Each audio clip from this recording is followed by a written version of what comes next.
যেমন আমি সকলের নাম জানি না, অনেকে এখানে জমি দিয়েছেন আলহামদুলিল্লাহ, আমি তাদের সাথে আলাপও করেছি, তারা অতি দ্রুত জমিটাও রেজিস্ট্রি করে দিবেন ইনশাআল্লাহ। আল্লাহ তাআলা তৌফিক দান করেন, বলেন আমিন।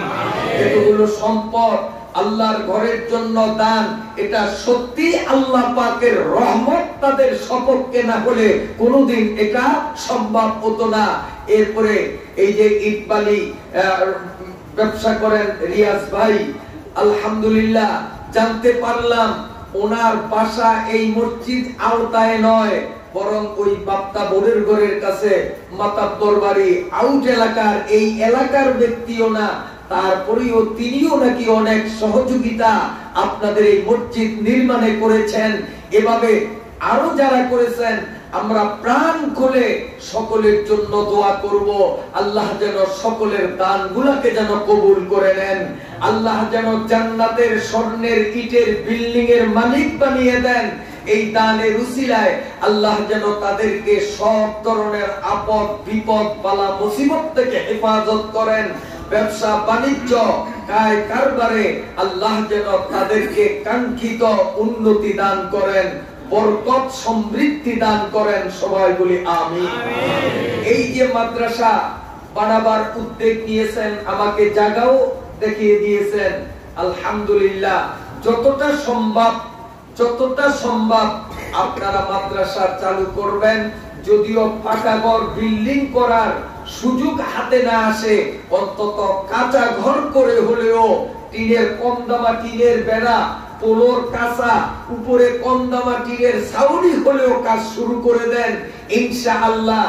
শুরু যখন হবে একদিন টাইস মোজাইক হয়ে যাবে।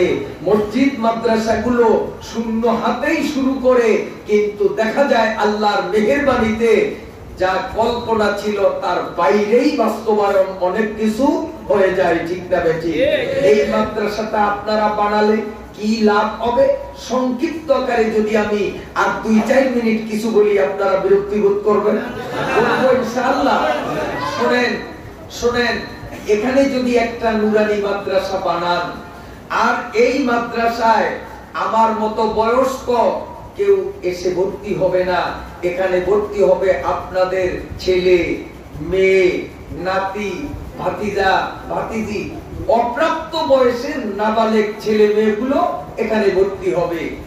আর এই মাদ্রাসার ক্লাসে আসার উদ্দেশ্যে এদিক তাকান, আপনার বাড়ি থেকে আপনার সন্তানটা এভাবে হেঁটে হেঁটে যখন মাদ্রাসায় আসবে, ঘর থেকে রওনা দিল, যখনই মাটিতে পা রাখলো 1 বছর নফল ইবাদতের সওয়াব। আবার এ পা রাখলো, আবার 1 বছর, আবার এ পা। আপনার ঘর থেকে মাদ্রাসার ক্লাসে এসে বসা পর্যন্ত যতবার মাটিতে পা রাখলো, প্রতিবারেই পূর্ণ 1 বছর নফল ইবাদতের সওয়াব তৈরি হবে। ফেরেশতারা বলবে, আল্লাহ এই মাদ্রাসা ছাত্রটা নাবালিগ, ওর আমলনামা এখনো বন্ধ, সওয়াব তো কামাই করলো অনেক, এগুলো রাখবো কোথায়? ওর আমলনামা তো এখনো খোলা হয় নাই। আল্লাহ পাক রব্বুল আলামিন বলবেন, এর আমলনামা তোমরা বন্ধ দেখতেছো, এর মা আর বাবার আমলনামা কি বন্ধ? না, আল্লাহ খোলা। তো সওয়াবগুলো সব ওখানে ঢুকিয়ে দাও। তাহলে দৈনিক কত সওয়াবের মালিক হতে পারবেন ভাগ্যবান গার্ডিয়ানরা। যদি মাদ্রাসা তাড়াতাড়ি করেন তো তাড়াতাড়ি অগণিত সওয়াবের মালিক আপনারা হয়ে যাবেন। নাম্বার 1। নাম্বার 2, আল্লাহ এই বাচ্চাগুলো যখন আল্লাহ পাকের কোরআন শেখার জন্য এখানে আসবে, এখানে এসে যখনই তারা তাদের কচি অষ্টদয় আর জিহ্বা সঞ্চালন করে আল্লাহ পাকের কালাম তিলাওয়াত শুরু করবে, সঙ্গে সঙ্গে আল্লাহ ওদের মা আর বাবার গুনাহগুলোকে মাফ করে দিবেন। কিতাবের মধ্যে লেখে, হাইকোর্টের একজন জাস্টিস বিচারপতি অন্তিম শয্যায় মৃত্যুর বিছানায় যখন শোয়া, গর্ভবতী স্ত্রীকে কাছে ডেকে ওসিয়ত করলেন, দেখো গো প্রিয়তমা, আমার ভাব বেশি ভালো না, মনে হয় কিছুক্ষণের মধ্যেই আমি তোমাদের ছেড়ে পরপারে চলে যাব, তবে শেষ মুহূর্তে তোমাকে আমি অন্তিমকালীন ওসিয়ত করলাম, আল্লাহ তোমাকে যে সন্তান দেন, স্বামী স্ত্রীকে বলেন তুমি আমাকে কথা দাও ওই সন্তানকে আল্লাহ পাকের কোরআন শিখাবে কিনা। স্ত্রী সম্মতি দিলেন, সাথে সাথে সেই বিচারপতি মারা গেলেন, কাপান কাপান হয়ে গেল। এই বিচারপতি তার পাপের কারণে কবরের মধ্যে আযাব শুরু হয়ে গেল। বেশ কিছুদিন পর স্ত্রীর পেট থেকে তাদের মতো ফুটফুটে একটা পুত্র সন্তান ভূমিষ্ঠ হলো। এই সন্তান আস্তে আস্তে যখন নুরানি মাদ্রাসা মক্তবে যাওয়ার বয়সে উপনীত হয়, মা বাচ্চার হাত ধরে টুকটুক করে হেঁটে হেঁটে ওই নুরানি মাদ্রাসার হুজুরের কাছে গিয়ে বললেন, ওর বাবা নেই, মরণকালে ওসিয়ত করেছেন ওকে আল্লাহর কালাম শিখাবার জন্য, এজন্য পিতৃসুলভ স্নেহদানের মধ্য দিয়ে আমার বাচ্চাকে কোরআন শিখাবেন। এই বলে মা শিশুটাকে উস্তাদের হাতে সমর্পণ করে যখন গৃহে প্রত্যাবর্তন করলেন, আর উস্তাদ বালকটাকে আল্লাহ পাকের কালামের কেবল একটা আয়াত শিখাইলেন, বলেন বিসমিল্লাহির রাহমানির রহিম।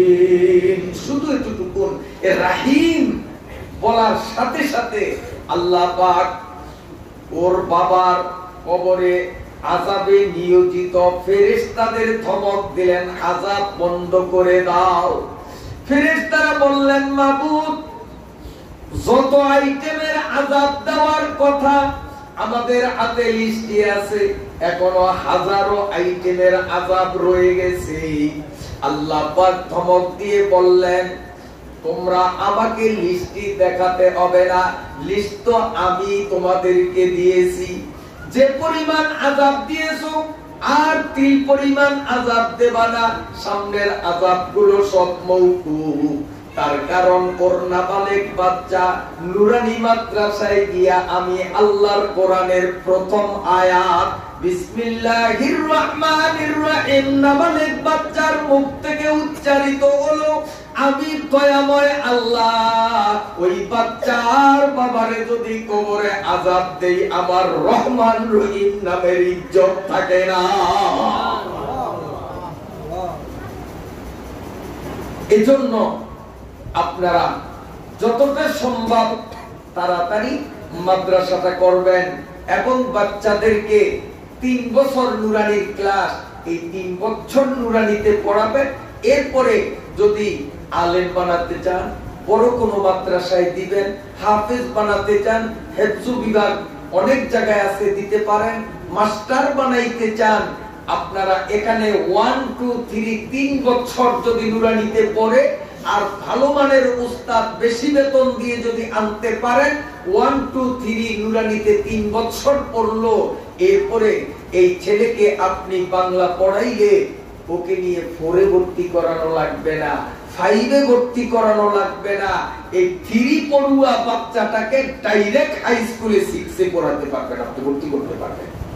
তার কারণ প্রাইমারি স্কুলে 1 2 3 4 5 এই 5 বছরে একটা ছেলে আর মেয়েকে যতটা যোগ্য করে গড়ে তুলতে পারে, নুরানি মাদ্রাসাগুলোতে 3 বছরে তার চেয়ে অনেক অনেক অনেক গুণ বেশি যোগ্যতা সম্পন্ন করতে পারে।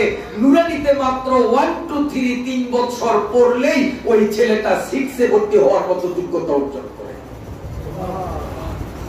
বাংলা, অঙ্ক, ইংরেজি এগুলো পারলো, সেই সাথে আল্লাহ পাকের 30 পারা কোরআন শুধু বিশুদ্ধভাবে পড়ন নয়, এমন সুন্দর করে ওরা লিখেও দিতে পারবে। ওদের লেখা আর কম্পিউটারের লেখা আপনি পার্থক্য করতে পারবেন। আলহামদুলিল্লাহ, এই 3 বছরে। এবং রাসূলুল্লাহ রাসূলুল্লাহ সাল্লাল্লাহু আলাইহি ওয়াসাল্লামের সহিহ 40টা হাদিস একদম ওদের মুখস্থ হয়ে যাবে। একটা মানুষ তার জীবনকে ইসলামী রীতিনীতি মতো পরিচালিত করার জন্য নিত্য নৈমিত্তিক অতীব গুরুত্বপূর্ণ জরুরি যেই মাসআলাগুলির সম্মুখীন হয়, মাত্র 3 বছর সময়ে আপনার শিশু ওই সব মাসআলাগুলো মুখস্থ করে নিতে পারবে। এজন্য নুরানি মাদ্রাসা অত্যন্ত গুরুত্বপূর্ণ, অত্যন্ত গুরুত্বপূর্ণ। আপনারা যথাসম্ভব দ্রুত আপনারা মাদ্রাসা তৈরি করুন এবং পয়সা বাঁচাতে গিয়ে কম দামের নিম্নমানের শিক্ষক আনলে আমি যে সুসংবাদ আপনাদের দিলাম তা আসলে পাবেন না। এজন্য একটু বেতন বেশি গেলেও কেন্দ্রের সাথে যোগাযোগ করে ট্রেনিং প্রাপ্ত শিক্ষক আনবেন। ইনশাআল্লাহ আমি যে কথাগুলো বললাম হাতে কলমে আপনারা তার বাস্তবায়ন দেখতে পাবেন। সম্মানিত উপস্থিতি, এখন আমরা আনুষ্ঠানিকভাবে অল্পক্ষণ মাওলায়ে পাকের জিকির করব সম্মিলিতভাবে।